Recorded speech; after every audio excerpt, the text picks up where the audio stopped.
नमस्कार दोस्तों, एक बार फिर से हमारी यूट्यूब चैनल अमरीश तिवारी में आप सभी का स्वागत है।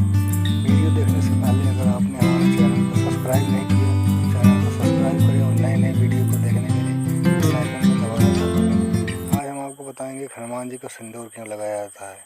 भक्त शिरोमणि हनुमान जी, महायुद्ध समाप्त हो चुका था। जगत को त्रास देने वाला रावण अपने कुटुंब सहित नष्ट हो चुका था। कौशलाधीश राम के नेतृत्व में चाहूँ वो शांति ही शांति थी। पुरुषोत्तम राम, भाई लक्ष्मण, माता सीता और सभी मित्रों के साथ अयोध्या लौट चुके थे। जय हनुमान जी की। मर्यादा पुरुषोत्तम श्री राम जी का राज्याभिषेक हुआ। राजा राम ने सभी वानर और राक्षस मित्रों को ससम्मान विदा किया। अंगद को विदा करते समय श्री रामचंद्र जी रो पड़े। हनुमान जी को विदा करने की शक्ति तो भगवान राम में भी नहीं थी। माता सीता भी उन्हें पुत्रवत मानती थी, इसलिए हनुमान जी अयोध्या में ही रह गए।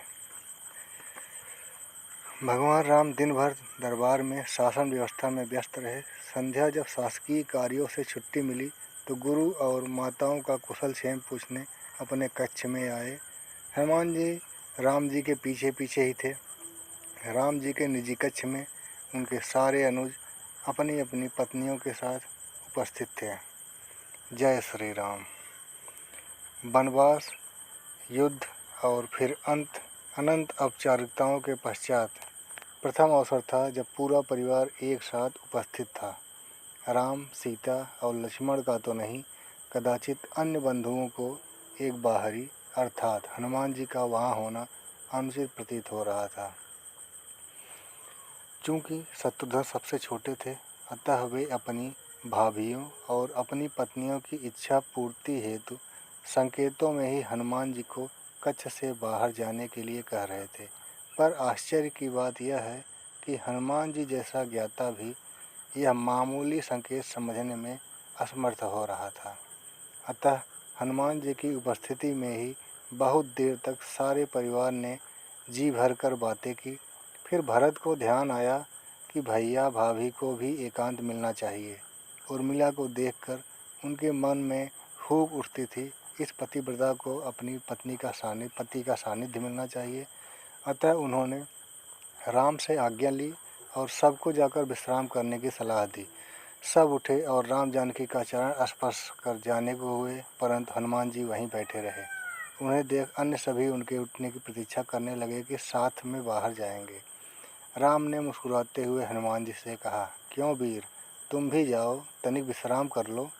हनुमान बोले, प्रभु आप सन्मुख हैं, इससे अधिक विश्रामदायक भला कुछ हो सकता है। मैं तो आपको छोड़कर कहीं नहीं जाने वाला। शत्रुघ्न तनिक क्रोध में बोले, भैया को विश्राम की आवश्यकता है कपीश्वर, उन्हें एकांत चाहिए। हाँ तो मैं कौन सा प्रभु के विश्राम में बाधा डालता हूँ, मैं तो यहाँ पैताने बैठा हूँ। आपने कदाचित सुना नहीं, भैया को एकांत की आवश्यकता है। पर माता सीता तो यहीं है, वे भी तो नहीं जा रहे, फिर मुझे ही क्यों निकालना चाहते हैं आप। भाभी को भैया के एकांत में भी साथ रहने का अधिकार प्राप्त है। क्या उनके माथे पर आपको सिंदूर नहीं दिखता। हनुमान आश्चर्यचकित रह गए। प्रभु श्री राम से बोले, प्रभु क्या यह सिंदूर लगाने से किसी को आपके निकट रहने का अधिकार प्राप्त हो जाता है। राम मुस्कुराते हुए बोले, अवश्य, यह तो सनातन प्रथा है हनुमान। यह सुनकर हनुमान थोड़ा मायूस होकर उठे और राम जानकी को प्रणाम कर बाहर चले गए। प्रातः राजा राम का दरबार लगा। साधारण औपचारिक कार्य हो रहे थे कि नगर के प्रतिष्ठित व्यापारी न्याय मांगते दरबार में उपस्थित हुए। ज्ञात हुआ कि पूरी अयोध्या में रात भर व्यापारियों के भंडारों को तोड़ तोड़कर हनुमान उत्पात मचा रहे थे। राम ने यह सब सुना और सैनिकों को आदेश दिया कि हनुमान को राज्यसभा में उपस्थित किया जाए। राम आज्ञा का पालन करने अभी सैनिक निकले भी नहीं थे कि केसरिया रंग में रंगे पुते हनुमान जी अपने चौड़ी मुस्कान और हाथी जैसे मस्त चाल चलते हुए सभा में उपस्थित हुए। उनका पूरा शरीर सिंदूर से पटा हुआ था। एक एक पग धरने पर उनके शरीर से एक एक शेर सिंदूर भूमि पर गिर जाता। उनकी चाल के साथ पीछे की वायु के साथ सिंदूर उड़ता रहता है। राम के निकट आकर उन्हें प्रणाम किया। अभी तक सन्न होकर देखती सभा एकाएक जोर से हंसने लगी। अंततः बंदर ने बंदरों वाला ही काम किया। अपनी हंसी रोकते हुए सौमित्र लक्ष्मण बोले, यह क्या किया कपिश्रेष्ठ? यह सिंदूर से स्नान क्यों? क्या यह आप बानरों की कोई प्रथा है? हनुमान प्रफुल्लित स्वर में बोले, अरे नहीं भैया, यह तो आर्यों की प्रथा है। मुझे तो कल ही पता चला कि अगर एक चुटकी सिंदूर लगा लो तो प्रभु श्री राम के निकट रहने का अधिकार मिल जाता है। तो मैंने सारी अयोध्या का सिंदूर लगा लिया। हनुमान जी ने बड़े ही चाव से बोला, क्यों प्रभु, अब तो कोई मुझे आपसे दूर नहीं कर पाएगा ना? सारी सभा हंस रही थी और भरत हाथ जोड़े अश्रु बहा रहे थे। यह देखकर शत्रुघ्न बोले, भैया सब हंस रहे हैं और आप रो रहे हैं, क्या हुआ?